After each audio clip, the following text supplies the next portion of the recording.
The Emerald City of Oz, by L. Frank Baum. Chapter 13, How the General Talked to the King.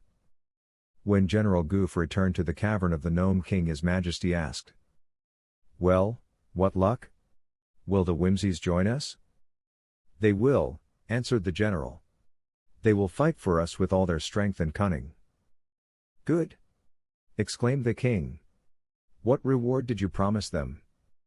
"Your Majesty is to use the magic belt to give each Whimsy a large, fine head, in place of the small one he is now obliged to wear." "I agreed to that," said the king. "This is good news, Goof, and it makes me feel more certain of the conquest of Oz." "But I have other news for you," announced the general. "Good or bad?" "Good, Your Majesty." "Then I will hear it," said the king, with interest.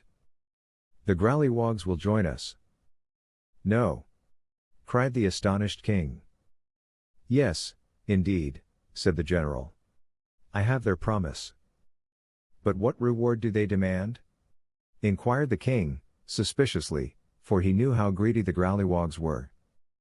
"They are to take a few of the Oz people for their slaves," replied Goof. He did not think it necessary to tell Roquat that the Growlywogs demanded 20,000 slaves. It would be time enough for that when Oz was conquered. "A very reasonable request, I'm sure," remarked the king. "I must congratulate you, Goof, upon the wonderful success of your journey." "But that is not all," said the general, proudly. The king seemed astonished. "Speak out, sir," he commanded. "I have seen the first and foremost Phanfasm of the Mountain of Fantastico, and he will bring his people to assist us." "What?" cried the king. "The Phanfasms? You don't mean it, Goof." "It is true," declared the general, proudly. The king became thoughtful, and his brows wrinkled. "I'm afraid, Goof," he said rather anxiously, "that the first and foremost may prove as dangerous to us as to the Oz people. If he and his terrible band come down from the mountain, they may take the notion to conquer the Gnomes." "Pah! That is a foolish idea," retorted Goof, irritably, but he knew in his heart that the king was right. "The first and foremost is a particular friend of mine, and will do us no harm. Why, when I was there, he even invited me into his house." The general neglected to tell the king how he had been jerked into the hut of the first and foremost by means of the brass hoop. So Roquat the Red looked at his general admiringly and said, "You are a wonderful gnome, Goof. I'm sorry I did not make you my general before. But what reward did the first and foremost demand?" "Nothing at all," answered Goof. "Even the magic belt itself could not add to his powers of sorcery. All the Phanfasms wish is to destroy the Oz people, who are good and happy. This pleasure will amply repay them for assisting us." "When will they come?" asked Roquat, half fearfully. "When the tunnel is completed," said the general. "We are nearly halfway under the desert now," announced the king, "and that is fast work, because the tunnel has to be drilled through solid rock. But after we have passed the desert, it will not take us long to extend the tunnel to the walls of the Emerald City." "Well, whenever you are ready, we shall be joined by the Whimsies, the Growlywogs and the Phanfasms," said Goof, "so the conquest of Oz is assured without a doubt." Again the king seemed thoughtful. "I'm almost sorry we did not undertake the conquest alone," said he. "All of these allies are dangerous people, and they may demand more than you have promised them. It might have been better to have conquered Oz without any outside assistance." "We could not do it," said the general, positively.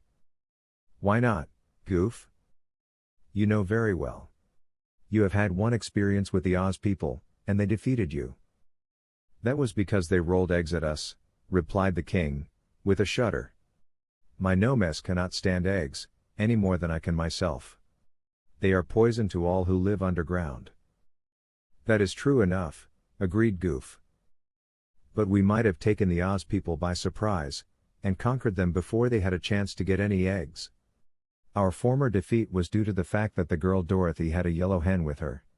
I do not know whatever became of that hen, but I believe there are no hens at all in the land of Oz, and so there could be no eggs there." "On the contrary," said Goof, There are now hundreds of chickens in Oz, and they lay heaps of those dangerous eggs. I met a goshawk on my way home, and the bird informed me that he had lately been to Oz to capture and devour some of the young chickens. But they are protected by magic, so the hawk did not get a single one of them. That is a very bad report, said the king, nervously. Very bad, indeed. My nomes are willing to fight, but they simply can't face hen's eggs, and I don't blame them. They won't need to face them, replied Goof. I'm afraid of eggs myself, and don't propose to take any chances of being poisoned by them. My plan is to send the Whimsies through the tunnel first, and then the Growlywogs and the Phanphasms. By the time we nomes get there, the eggs will all be used up, and we may then pursue and capture the inhabitants at our leisure. Perhaps you are right, returned the king, with a dismal sigh. But I want it distinctly understood that I claim Ozma and Dorothy as my own prisoners. They are rather nice girls, and I do not intend to let any of those dreadful creatures hurt them, or make them their slaves. When I have captured them, I will bring them here and transform them into china ornaments to stand on my mantle. They will look very pretty, Dorothy on one end of the mantle and Ozma on the other, and I shall take great care to see they are not broken when the maids dust them. Very well, Your Majesty. Do what you will with the girls, for all I care. Now that our plans are arranged, and we have the three most powerful bands of evil spirits in the world to assist us, let us make haste to get the tunnel finished as soon as possible. It will be ready in 3 days, promised the king, and hurried away to inspect the work and see that the nomes kept busy.